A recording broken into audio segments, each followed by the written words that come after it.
আসসালামু আলাইকুম আমার প্রিয় বোনেরা। আশা করছি আল্লাহ তাআলার অশেষ রহমতে সকলেই ভালো আছেন এবং সুস্থ আছেন। পবিত্র কোরআনে সূরা নিসা আয়াত 20-এ মহান আল্লাহ তাআলা ইরশাদ করেন, তোমরা যদি এক স্ত্রীর স্থলে অন্য স্ত্রী গ্রহণ করা স্থির করো এবং তাদের একজনকে অগাধ অর্থ দিয়ে থাকো, তবু তা থেকে কিছুই গ্রহণ করো না। এ আয়াত থেকে জানা যায় কেউ চাইলে স্ত্রীকে মোটা অঙ্কের মোহরানা দিতে পারবেন।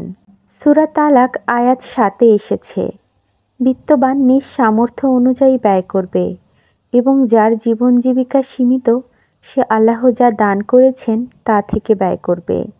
মোহরানা নগদ আদায় না করলেও বিবাহ শুদ্ধ হবে ঠিক, তবে পরে আদায়ের মেয়াদ নির্ধারিত করে নিতে হবে। কিন্তু কেউ যদি তাও না করেন, তাহলে ইসলামী শরীয়ত স্ত্রীকে এ অধিকার দিয়েছে যে মোহর আদায় না হওয়া পর্যন্ত স্ত্রী নিজেকে স্বামীর হাতে অর্পণ করা থেকে বিরত থাকতে পারবেন এবং ওই অবস্থাতেও স্বামীকে স্ত্রীর ব্যয়ভার নিয়মিত বহন করতে হবে। কারণ স্ত্রীর ভরণ পোষণ এবং মোহরানা সম্পূর্ণ আলাদা জিনিস। যে মোহরের মেয়াদ নির্ধারিত হয়নি তা তলব করা স্ত্রীর বৈধ অধিকার।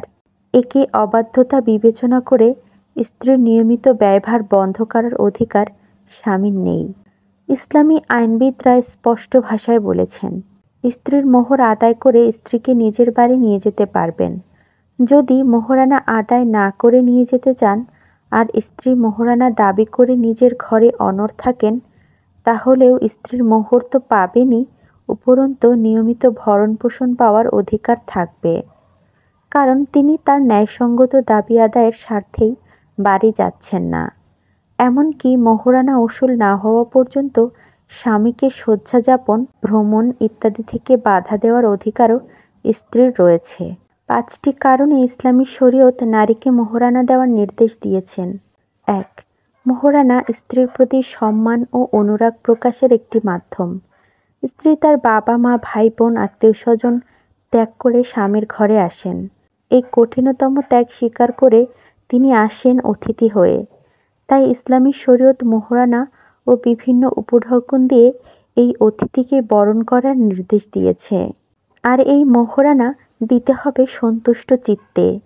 সূরা নিসা আয়াত 4-এ বলা হয়েছে, আর তোমরা নারীদের তাদের মোহরানা স্বতঃপ্রবৃত্ত হয়ে প্রদান করো। 2. মোহরানা নারীর সৌন্দর্য ও মর্যাদা ও প্রভাব প্রতিষ্ঠা করে, কেননা অর্থকরী পার্থিব জীবনের শোভা ও সৌন্দর্যের পরিচায়ক। সূরা কাহফ আয়াত 46-এ ইরশাদ হয়েছে, ধন সম্পদ ও সন্তান সন্ততি পার্থিব জীবনের শোভা। 3. ইসলামী শরীয়তের দৃষ্টিতে বিবাহ একটি চুক্তি। ইসলাম এই চুক্তির শর্ত হিসেবে অর্থ দেওয়ার কথা বলেছে, কেননা অর্থ বিনিময় চুক্তিকে সুদৃঢ় করে।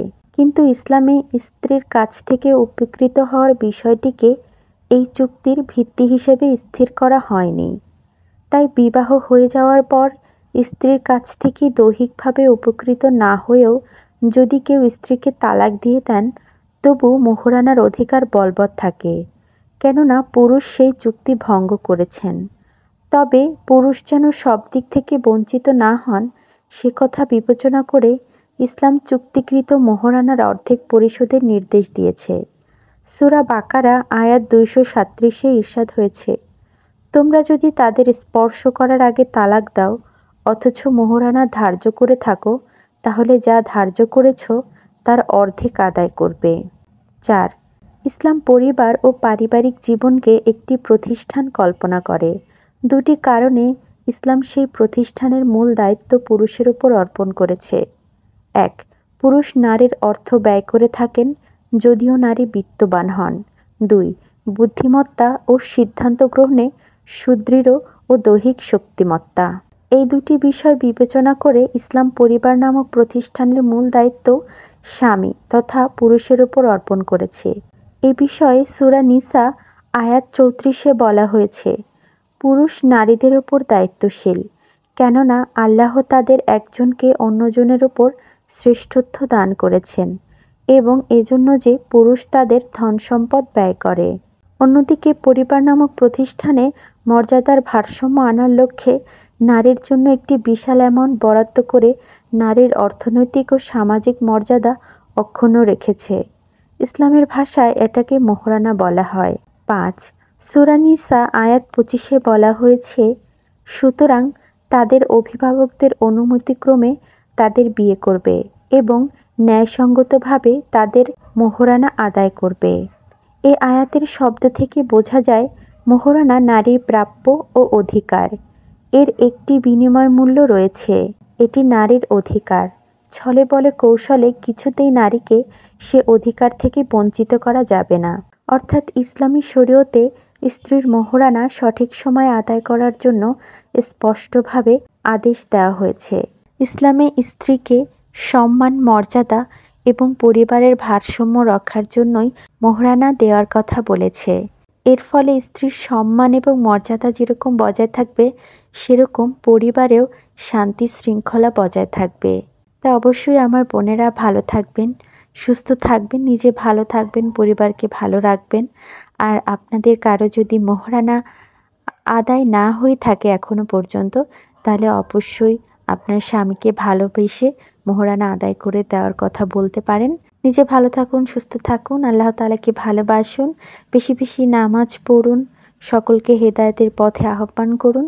ভালো লাগলে আমার চ্যানেলটি সাবস্ক্রাইব করে দিবেন। আসসালামু আলাইকুম।